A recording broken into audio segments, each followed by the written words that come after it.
Hello friends, welcome to your own channel Online Physics. Here we will provide you solutions of your problems, and here we will also explain the various concepts of physics. So subscribe this channel to getting more videos on physics. So here the first question is, if a one-dimensional potential of a physical system is x square upon 2 minus x4 upon 4, the unstable equilibrium of the system would be at. Now let's see how to solve it. The given potential is x square upon 2 minus x4 upon 4. Now differentiate Vx and put equal to 0 to find the extreme points. And after differentiation you will get x minus x cube equal to 0.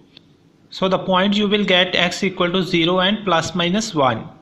So here 0 is stable point and plus minus 1 is unstable points. So here the option D is your right answer. Now the second question is, an example of a non-inertial reference frame is. So here are the four options. The first one is, a frame of reference is stationary with respect to the other frame. Second is, a frame of reference moves with the uniform velocity towards the other reference frame. Third is, a reference frame moves away from the other reference frame with a uniform velocity. And the last is, a reference frame rotates with a uniform angular velocity with respect to other frame. So here option D is our right answer because all accelerated and rotating frames are non-inertial frames. Now let's come to the third question. The change in the wavelength of the scattered light in the Compton scattering is equal to the Compton wavelength of the electron when. So now here change in wavelength in the Compton scattering is given by delta lambda equal to h upon m naught c 1 minus cos phi.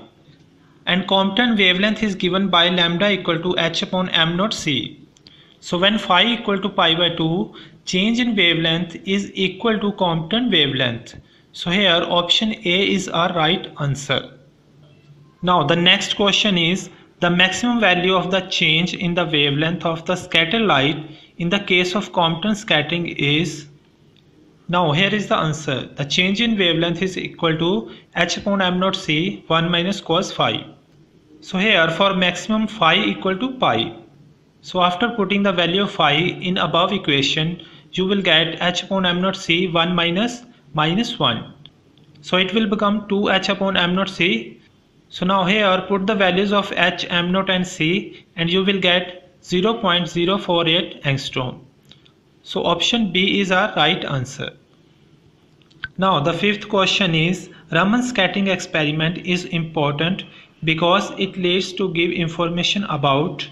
The options are the quantum nature of light, the quantum nature of molecule, the quantum nature of atom, the quantum nature of molecule as well as light. Now here option B is our right answer. It gives information about the quantum nature of molecule. Now the sixth question is, in an electron-positron annihilation experiment, two photons are produced, travel back to back. The speed of one photon with respect to the other proton would be equal to. So as we know that speed of light is same in all frames. So here option B is our right answer. Now the seventh question is, in a Compton scattering experiment, the recoil electron has to be. Now here option A is our right answer, which is relativistic. Now let's come to the eighth question, which is, in the phenomena of photoelectric effect, the ejected electrons are. Now here the options are most of the times relativistic, most of the time non-relativistic, always relativistic and most of the time stationary. Now here speed of the ejected electrons are non-relativistic most of the time. So here option B is our right answer. Now the ninth question is, the de Broglie wavelength associated with the light of wavelength lambda is. Now here de Broglie wavelength is given by lambda equal to h upon p. Here p is momentum. So for lambda wavelength it will be same. So option D is our right answer. Now the 10th question is, in the case of Rutherford scattering, if the impact parameter is 0, the deflection of the alpha particle would be by the angle pi by 2, angle pi by 4, angle pi and angle 2 pi. Now here you can see that for angle 180 the impact parameter is 0. So here option C is our right answer. Now the 11th question is the de Broglie wavelength associated with the neutron at temperature 27 degrees Celsius is nearly equal to. Now here you can see that in thermal equilibrium energy is equal to kT, and for a single particle lambda will be equal to h upon under root 3m kT, otherwise it will be h upon under root 2m kT. So here the value of k is 1.38 into 10 raised to power minus 23 and the temperature is 300 Kelvin. So here put all values in above equation and you will get approximately 1.77 angstrom. So here option B is our right answer. Now the 12th question is the de Broglie wavelength associated with 2 electron volt photon and electron are. Now here de Broglie wavelength is lambda equal to h upon p. Here p is momentum. Now for relativistic case it will be ch upon e, because for relativistic E is equal to pc. So here first we calculated for photon. Now here put all the given values and you will get de Broglie wavelength for photon, which is equal to 621 nm, which is approximately equal to 6200 angstrom. Now for electron the de Broglie wavelength is equal to h upon under root 2m e. Now after putting the values you will get 0.87 nm, that is approximately equal to 9 angstrom. So here option C is our right answer. Now the 13th question is the energy required to dislodge a bound electron from sodium is 2.3 electron volt. The threshold wavelength of the light for photoelectric effect to occur is. Now here you have given threshold energy which is equal to work function. So here work function is equal to 2.3 electron volt and threshold wavelength is given by lambda naught equal to hc upon work function. So after putting the values you will get approximately 5380 angstrom. So here option D is our right answer. So now the next question is if the incident photon has a wavelength equal to 2 angstrom and its angle of deflection is 90 degree, the kinetic energy of the recoiled electron in the Compton scattering would be. So as we see earlier, the change in wavelength is equal to h upon m naught c 1 minus cos phi. Now here you have given lambda equal to 2 angstrom and phi is 90 degree. So after putting these values the change in wavelength will become 2.42 into 10 raised to power minus 12 meter. Now here after applying the conservation law of energy, the energy of recoil electron will be h mu minus h mu dash. So it will be equal to hc 1 upon lambda minus 1 upon lambda dash. So after solving this you will get hc delta lambda upon lambda bracket lambda plus delta lambda. Now after putting these values and calculating this, we will get approximately 1.17 into 10 raised to power minus 17 joules. So here option B is our right answer. So here the 15th question is printed wrongly. It may be the energy equivalent to the rest mass of electron. So the energy equivalent to the rest mass of electron is 0.511 mega electron volt. So here option C will be our right answer. Now let's come to the 16th question, which is the threshold wavelength of a photon that is capable of generating photoelectric effect in a metal is. So here we have need maximum value of threshold wavelength of a photon to generating photoelectric effect. So here option B will be our right answer. Now the 17th question is one of the following is not consistent with the basic concept of special theory of relativity. The options are Maxwell's electromagnetic theory, Lorentz transformation, Galilean transformation and Michelson-Morley experiment. So here one of the postulate of special theory of relativity is the speed of light is same in all frames. But in Galilean transformation, the total speed of the particle is equal to the sum of speed of particle plus speed of frame. So this option is not consistent. So option C will be right answer. Now the next question is the electric and magnetic fields of Maxwell theory remain invariant under. So here electric and magnetic fields of Maxwell theory remain invariant under the Gauss transformation. So here option A is our right answer. Now the next question is two electrons move in the opposite direction each with speed 0.9 c. The relative velocity of one with respect to the other is. So here are the two electrons of opposite direction. Now let's say the speed of one electron is u and the speed of other electron is v.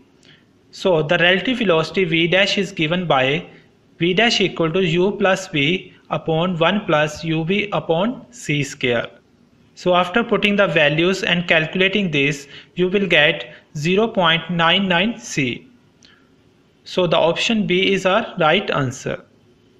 Now the next question is Rutherford scattering is important because it sheds light on. The options are the structure of the molecule, the size of the molecule, the quantum nature of the molecule, and the structure of the atom. Now here the right answer is the structure of the atom, which is option D.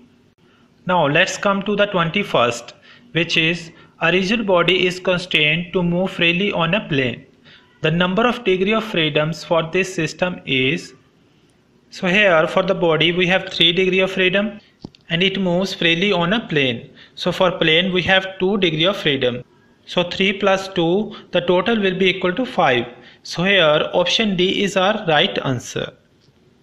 Now the next question is the condition under which the following transformation with contains alpha, beta, gamma and delta, capital Q equal to gamma small q plus delta p, and capital P is equal to alpha small q plus beta small p would be canonical is. So here we have given capital Q and capital P. So the condition for canonical is the Poisson bracket of Q and P will be equal to 1, and it can be written as curly capital Q upon curly small q dot curly capital P upon curly small p minus curly capital Q upon curly small p dot curly capital P upon curly small q. So after differentiation these terms we will get gamma dot beta minus delta alpha equal to 1, and after rearranging we will get beta gamma minus alpha delta equal to 1. So in this question no any option is right, but if we interchange terms in option A then it will be right option. Now the 23rd is the quark content of a proton is. Now the answer of this question is up down, which is option B. Now the 24th is the ground state of a deuteron is. So here is the answer. Deuteron has small but positive quadrupole moment, suggesting that it deviates from spherical shape and has the probability of finding in the next higher state. So therefore 3D state is also its state. Hence state is mixture of 3s and 3D state, in which 3s contribution is 96% and 3D contribution is only 4%. So here option D is our right answer, which is a mixture of 3s1 and 3d1 states. Now the next is according to the nuclear shell model, the spin and parity of the ground state of the nucleus 19K would be. So here the value of Z is 19, which is odd, and the value of N is 20, which is even. So now in this case spin parity of ground state is due to odd nucleon. So here in this case number of proton which is 19. So in this case value of spin quantum number is 3 by 2. So here the last level is D. So for D the value of L is 2. So here the formula to calculate parity is minus 1 power L. So here the parity is positive. So spin parity of ground state is 3 upon 2 positive. which is option A. So question number 26 is, under the Laurent transformation, one of the following does not remain invariant. The options are rest mass, charge, proper time and total energy. So here in this case, total energy remain invariant. So option D is our right answer. So here the question number 27 is, the phase space trajectory of a linear oscillator with fixed energy is. The options are an ellipse, a circle, a hyperbola and a parabola.